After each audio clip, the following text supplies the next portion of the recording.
So that would be a fun day to do another Ask Steffen question. It's been a while since I made one, so I thought it would tackle something I made a community post about. Do roundabouts actually cause traffic? Now I know, based on reading some of your comments, that a lot of you have strong opinions about this. So before we even talk about it, I think it's important to discuss what I mean by certain terms. By the way, in the background, this is the Sparen in Haarlem. It's a river in the Netherlands. It comes through Haarlem, and then we build a bunch of canals out of it. I'll give you guys a quick 360. If you guys are from here, you probably recognize it. But anyway, so there's a term called traffic calming that gets thrown around a lot in the Anglo engineering world. And what it basically means conventionally is that they get cars to slow down. So because cars have to slow down when they approach a roundabout, engineers like to claim that it's traffic calming because, well, hey, they slow down traffic. You know, outside of that, the Anglo world, and more into countries like the Netherlands where it's practiced a bit more scientifically, we don't use the word traffic calming, but if you did, it would really have more to do with the traffic intensity of an area, how many cars are driving through.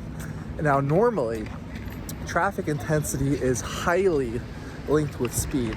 Normally, when a road has a high speed limit, it has much higher car intensities.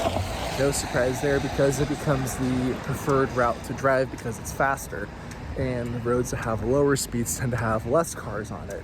So it follows that if you manage to actually lower the car intensity on a road, then you also lower the car speed. That's kind of the point of traffic calming. Now, the problem with the roundabouts and this whole dilemma is that roundabouts, on the most part, tend to be more efficient than intersections inside of the built-up area.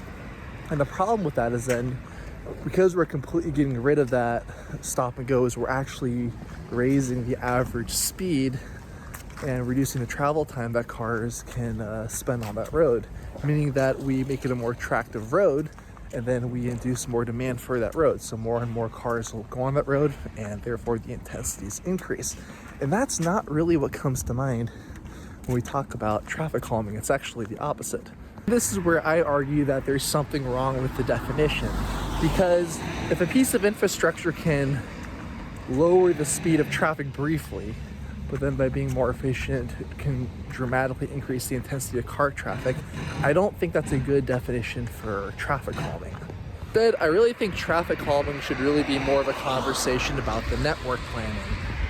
How many cars are actually passing through a specific area and what's causing that to happen. When you can then reduce the amount of traffic through a given area, we're really calming the intensity and then also eventually the speed of traffic.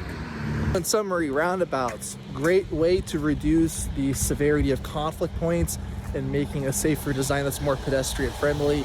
Yes. Is it a good way to calm traffic levels and therefore also overall traffic speeds traveling through a route? Definitely not.